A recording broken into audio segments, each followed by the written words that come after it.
वो हम रिलैक्स भी कर सकते हैं। इसको लेकर के भी कुछ लोगों ने कहा कि अब तो गुणवत्तापूर्ण शिक्षा का क्या मतलब रह गया जब आप फेलियर कैंडिडेट्स को भी आप सेलेक्ट कर लेंगे। उसके बाद जब हम लोगों ने परीक्षा आयोजित कराई और जो प्राथमिक वाले पीआरटी वाले जब निकल के आए तो लोगों ने हल्ला करना शुरू किया कि ये परीक्षा तो ऑफिसर्स के लिए है, ये परीक्षा तो टीचर्स के लिए नहीं है, फिर सरकार की नीयत ही नहीं है नियुक्ति करने की। ये सब बातें हुई। उसके बाद जब हम लोग ओएमआर शीट नहीं अपलोड कर रहे थे तो लोगों ने उसके लिए मांग करना शुरू किया कि ओएमआर शीट क्यों नहीं अपलोड हो रहा है। जब ये बताया गया कि कई अभ्यर्थियों ने ओएमआर में अपना रोल नंबर या सब्जेक्ट कॉम्बिनेशन या बुकलेट सीरीज गलत लिखा है, उसके हम लोग क्रॉस वेरिफिकेशन कर रहे हैं, तब उस पर लोगों ने कहना शुरू किया कि आप लोग ओएमआर में करेक्शन कर रहे हैं और तरह तरह की शिकायत लगी। उसके बाद डॉक्यूमेंट वेरिफिकेशन के स्तर पर भी लोगों ने कहना शुरू किया कि क्यों डॉक्यूमेंट वेरीफाई करा रहे हैं वगैरह वगैरह। एग्ज़ाम में तो लोग कह ही रहे थे कि जब परीक्षा फल ही नहीं देंगे तो परीक्षा कराने का क्या मतलब है, बाराती और दूल्हा की बात भी कह रहे थे। और इन सभी जो ऑब्स्टेकल्स थे, रुकावट थी, उसको दरकिनार करते हुए जब हम लोगों ने परीक्षा संपन्न करा लिया, तब उसके बाद परीक्षा जब सब साफ सुथरे तरीके से हुआ तो लोगों की अपेक्षाएं, उम्मीदें इस हद तक बढ़ गई कि लोग अब ये भी मांग करने लगे कि सीटेट में जो अनुत्तीर्ण हो गए वो कहने लगे कि 5% रिलैक्सेशन कर दीजिए, जैसे कि मेरे पास सभी समस्या का समाधान हो। वो भी मेरे ही अधिकार क्षेत्र में लगता है कि जैसे है। या टीआरई में भी लोग पता नहीं कैसे लोग 5% अतिरिक्त रिलैक्सेशन की बात करने लगे।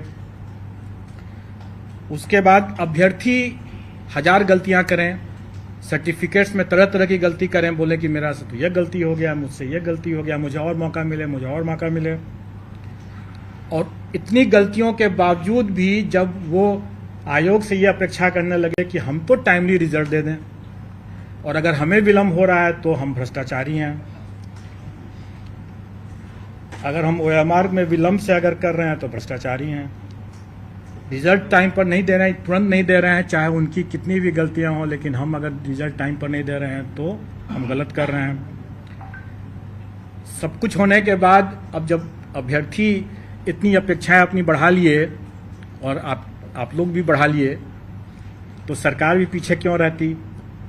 तो सरकार ने भी हम लोगों से ये अपेक्षा किया कि भाई आप रिजल्ट के साथ साथ जिला भी आवंटित कर दें।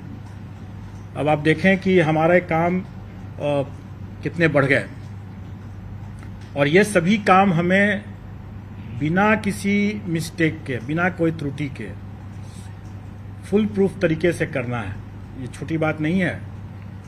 ये आयोग के पूरे टीम को मैं इस बात के लिए धन्यवाद देना चाहूँगा। हमारे एग्जामिनेशन कंट्रोलर टीआरई के हैं शर्मा जी, आयोग के सचिव हैं, और तमाम जो पीछे में जो लोग यहाँ पर नहीं है, जो पीछे में तमाम लोग जो काम कर रहे हैं, ये एक तरह से इतिहास इन लोगों ने बनाया। मैं आपको कुछ फैक्ट्स बताना चाहूँगा कि कैसे ये एक इतिहास बना है। परीक्षा हमारी संपन्न हुई 24, 25, 26 अगस्त को और अभी 2 महीने भी नहीं हुए हैं, 60 दिन भी अभी नहीं हुए हैं।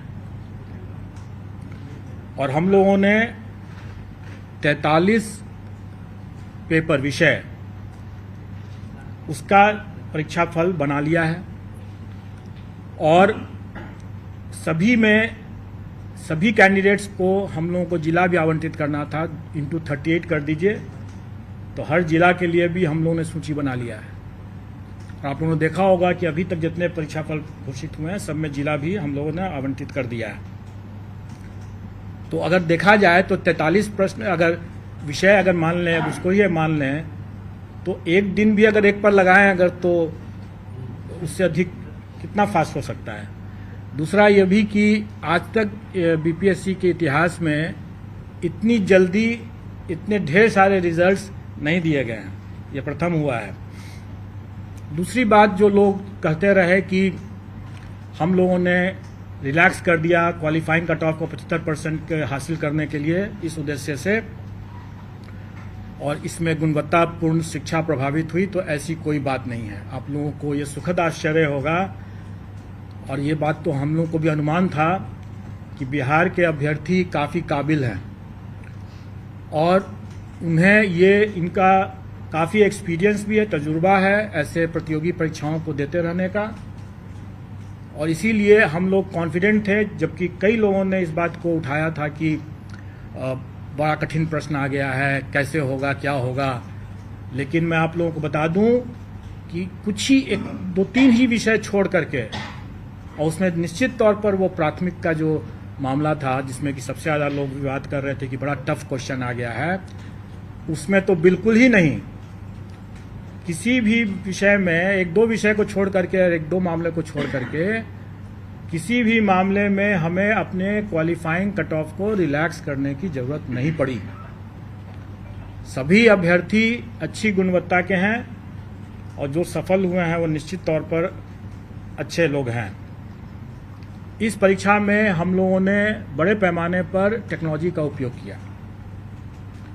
कुछ की बानगी तो आप लोगों ने यहाँ के आयोग के हमारे कमांड कंट्रोल रूम को भी देख करके आप लोगों ने समझ लिया होगा।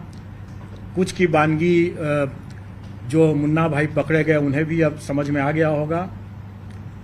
और इसके अलावा जो मैं बार बार ये कहता रहा हूँ कि जो कार्य हम पर्दे के समक्ष करते हैं वो सब लोग देखते हैं, सब लोग के नज़र में रहता है, लेकिन उससे कहीं ज़्यादा कार्य जो होता है वो पर्दे के पीछे भी होता है, और पर्दे के पीछे का कार्य महत्वपूर्ण होता है, लोगों की नज़र में नहीं रहता है, इसलिए ज़्यादा उसमें हम लोगों को एहतियात बरतने की ज़रूरत पड़ती है।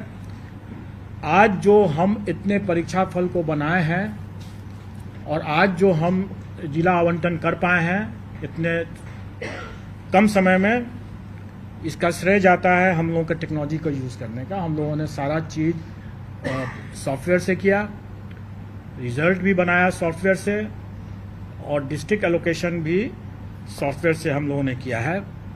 और इसको हम लोगों ने आगे बढ़ाते हुए, चूंकि हम लोगों ने देखा कि डॉक्यूमेंट वेरिफिकेशन के समय जो हम लोगों ने 11th, 12th and 9th, 10th का जो डॉक्यूमेंट वेरिफिकेशन का काम कराए, उसमें हम लोगों ने पाया कि अभ्यर्थी आवेदन देते समय 1000 तरह की गलतियां कर बैठे थे। उसके बाद जब वो वहाँ पर डॉक्यूमेंट वेरिफिकेशन के लिए आए तो उसमें भी कई गलतियां हुए, क्योंकि कई लोगों का तो पूर्ण वेरिफिकेशन हो गया, लेकिन कुछ लोगों का पार्शियल हुआ। बड़े पैमाने में अभ्यर्थियों अनुपस्थित रहे जानबूझ करके, क्योंकि जब हम लोगों ने उनके डॉक्यूमेंट्स को जो उन्होंने आवेदन में जो दिया था उनको हम लोगों ने जब वेरीफाई किया तो हम लोगों ने पाया कि वैसे लोग जानबूझ करके अनुपस्थित रहे, क्योंकि उसके पहले 500 लोग ऐसे थे जिनका डॉक्यूमेंट वेरिफिकेशन में बिल्कुल ही अप्रमाणित पाया गया, और जिनका अप्रमाणित पाया गया उसके डॉक्यूमेंट्स की जब हम लोगों ने यहाँ से भी हम लोगों ने जब जांच किया तो हम लोगों ने पाया कि वाकई में वो सही तरीके से ही बाहर किए गए हैं। और शायद उन लोगों को ये भनक थी कि हम लोग उस पर कड़ी कार्रवाई करेंगे, और इसीलिए बड़े पैमाने पर कई अभ्यर्थी डॉक्यूमेंट वेरिफिकेशन के लिए नहीं आए। लेकिन कई ऐसे जेन्युइन अभ्यर्थी भी हो सकते हैं जो डॉक्यूमेंट वेरिफिकेशन में नहीं आए, क्योंकि हम लोगों ने उनका भी डॉक्यूमेंट अपने स्तर से चेक करने की कोशिश की। कुछ लोगों का पार्शियल वेरिफिकेशन हुआ था, उन लोगों का भी हम लोगों ने डॉक्यूमेंट देखा। इन सब कठिनाइयों को देखते हुए हम लोगों ने यह निर्णय लिया कि हम लोगों को इसमें भी टेक्नोलॉजी का उपयोग करना पड़ेगा, क्योंकि हम लोग ये सारा कार्य खुद नहीं कर सकते हैं। इतने बड़ी संख्या में जब ये हो रहा है तो हमें विकेंद्रीकृत दस्तावेज सत्यापन प्रक्रिया स्थापित करनी होगी, और वो हम लोगों ने किया। डिसेंट्रलाइज्ड डॉक्यूमेंट वेरिफिकेशन की व्यवस्था हम लोगों ने किया, जिसमें हम लोगों ने टेक्नोलॉजी एक लगाया है कि जो भी डॉक्यूमेंट अभ्यर्थी हमारे यहाँ देंगे वो हमारे ही पोर्टल से डाउनलोड करके जाएंगे, क्योंकि हमारे पोर्टल के बिना उससे डाउनलोड अगर नहीं किया हुआ होगा तो उसमें वाटर मार्किंग नहीं रहेगा। इसका मतलब ये होगा कि वो डॉक्यूमेंट हमारे पोर्टल पर नहीं है, तो जो चीज़ हमारे पोर्टल पर नहीं है उसका हम कोई संज्ञान नहीं ले सकते हैं, और इसीलिए हम लोगों ने जो डिसेंट्रलाइज्ड डॉक्यूमेंट वेरिफिकेशन की बात किया उसमें भी हम लोगों ने हिदायत दे दी है कि जो डॉक्यूमेंट आयोग के पोर्टल पर है ही नहीं उसका कोई संज्ञान नहीं लिया जा सकता है। इसलिए जब भी कोई अभ्यर्थी वहां जाते हैं, जो सफल अभ्यर्थी जाते हैं डिसेंट्रलाइज्ड डॉक्यूमेंट वेरिफिकेशन के समय, अपने योगदान करने के समय, अगर उनको लगता है कि कोई डॉक्यूमेंट जरूरी है और वो हमारे पोर्टल पर नहीं उन्होंने अपलोड किया है तो वो बेशक अपलोड कर दें, अपलोड करें और फिर डाउनलोड करें और फिर उसको लेकर जाएं, क्योंकि उसमें वाटर मार्क हो जाएगा, वो प्रूफ होगा कि हमारे यहाँ वो आयोग के पोर्टल पर उन्होंने डाल दिया है। क्योंकि यही बाद में 10 साल 20 साल जब भी खोजा जाएगा तो यही डॉक्यूमेंट रहेगा और ये बहुत आवश्यक है। और इसीलिए इसमें भी हम लोगों ने टेक्नोलॉजी यूज़ किया कि वाटर मार्किंग और उसका रजिस्ट्रेशन नंबर दोनों को हम लोगों ने अंकित कर दिया। इन सब के बाद अब हम लोग कुछ आपको आंकड़े बता देना चाहेंगे जो आपके समझने के लिए होगा। और इसमें 11-12 की जो वैकेंसी थी उसमें 57,602, उसके अगेंस्ट में हम लोगों ने 23,701 रिजल्ट दिया है। यह रिजल्ट कम नहीं है क्योंकि टोटल अभ्यर्थियों की संख्या मुश्किल से 30,000 से भी अधिक नहीं थी। इसमें 30,000 अभ्यर्थियों की संख्या जो थी इसमें 37,000 थी, जबकि रिजल्ट हम लोगों ने 23,701 दिया है। मैं उसका भी आपको विश्लेषण बता दूंगा। अभी हम लोग जो 11-12 का मामला है उसमें 23,701 हम लोग रिजल्ट दे रहे हैं। 9वीं-10वीं वाला जो मामला है उसमें 26,204 दे रहे हैं, और प्राथमिक का जो मामला है उसमें हम लोग 72,419 रिजल्ट देंगे। टोटल हम लोग 204 है 9-10 का, प्राथमिक का है 72,419। टोटल हम लोग दे रहे हैं 1,22,324। और मैं आपको बता दूं कि जो अब आप लोगों को मिल जाएगा, मैं थोड़ी दूसरी बात बता देता हूं, मैं उसके बारे में बता रहा हूं। आप प्रश्न पूछेंगे मैं जरूर जवाब दे दूंगा। अभी मैं कुछ फैक्ट्स आपको बता रहा हूं। 1,22,324 अभ्यर्थी हम लोग के सक्सेसफुल हुए हैं। 1,22,324 टोटल हैं। और अगर हम लोग थ्योरेटिकल मैक्सिमम देखें, मतलब कहने का यह है कि कुछ कुछ विषय में अभ्यर्थी बहुत कम है, वैकेंसी ज़्यादा, स्वाभाविक है कि उससे अधिक हम दे ही नहीं सकते हैं जितने अभ्यर्थी हैं। तो थ्योरेटिकल मैक्सिमम जो था वो 1,70,461 नहीं है, क्योंकि अभ्यर्थी कई विषयों में बहुत कम है वैकेंसी से। तो टोटल थ्योरेटिकल मैक्सिमम था 1,32,000, 1,31,000 कुछ 100 है, 1,32,000 मान लें। तो उसके विरुद्ध हम लोग देखा जाए तो हम लोग की उपलब्धि जो है वो 93% है। अब आप लोग जितनों का भी ये कहना था कि सरकार की नियत ही नहीं है अपॉइंट करने की, तो आप स्वयं समझ सकते हैं कि हम लोगों का क्या नियत था और हम लोगों ने क्या किया है। अब एक प्रश्न एक है जरूर, और वो प्रश्न है कि अभी जैसे पूछा भी गया कि बीएड वर्सेस बीटीसी का क्या होगा। तो इस पर तो मैं आप लोगों को सिर्फ एक गाने की पंक्ति बोल सकता हूं कि तुम्ही ने दर्द दिया है तुम ही दवा देना। अब जिसने दर्द दिया है वो दवा भी तो वही दे सकता है, और जब तक दवा नहीं है तब तक इलाज संभव नहीं है। मैं समझता हूं कि आप लोगों को उत्तर मिल गया होगा। सर तो इंक्लूडिंग रहेगा या नहीं सर? मैं समझता हूं कि आप लोगों को उत्तर मिल गया होगा। सर मतलब ये क्लियर हो गया ना सर, रिजल्ट दे रहा है प्राइमरी का। सर रिजल्ट हम प्राइमरी का बिल्कुल देंगे जी, 20 के बाद बिल्कुल देंगे। जब निकल जाएगा आप लोग खुद ही हम लोग के पोर्टल से आप लोग पता चल जाएगा। मैंने बता दिया कि जिसने दर्द दिया है दवा भी उसी को देना है, अगर दवा नहीं है तो कोई इलाज भी नहीं है। दर्द के साथ आगे जीवन आगे बढ़ाना पड़ेगा। दुर्गा पूजा से पहले दे रहे हैं रिजल्ट प्राइमरी का सर? प्रत्येक रिजल्ट जो है वो दुर्गा पूजा के पहले हो जाएगा। पोर्टल पर आ जाएगा, सारा पोर्टल पर आ जाएगा। प्राइस का रिजल्ट और मैं तो यही कहूँगा कि हम लाए हैं कश्ती तूफान से निकाल के, तो अब तो सफल अभ्यर्थियों के हाथ में है कि वो कैसे इसको संभाल के रखते हैं। इशारा दे दिया सर, कुछ अभ्यर्थी का प्रश्न है सर। गोविंद दर दिया है। वाटर मार्क को लेकर सर, तो उसका मतलब कुछ वाटर मार्क को लेकर अभ्यर्थी लगातार कॉल कर रहे हैं, उसमें जो अपलोड किए हैं सर उस पर नहीं है, कोई अंक कट जा रहा है, तो उनके साथ क्या होगा? कुछ नहीं होगा, don't worry.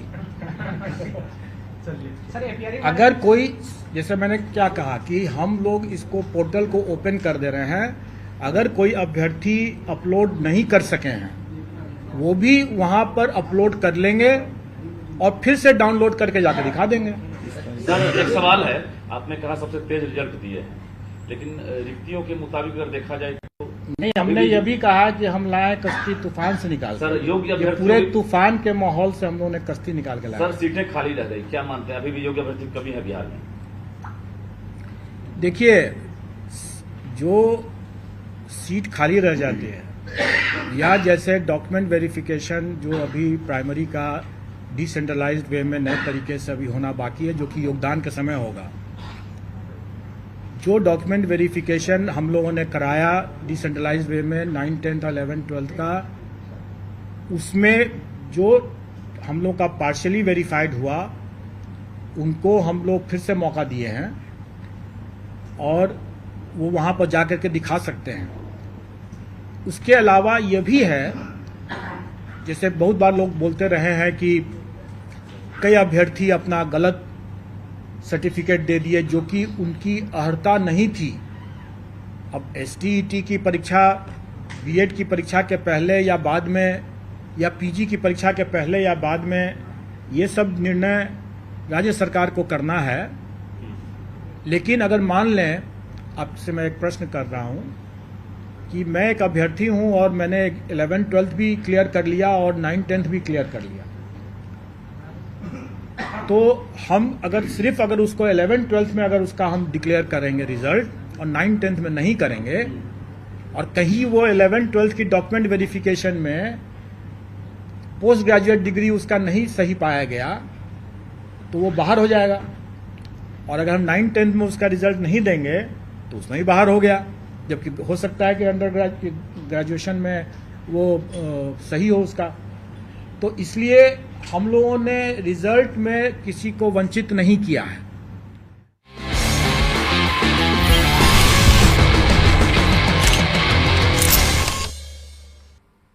Headlines presented by Elegant Steel, India's #1 QST बार, देश का भरोसा।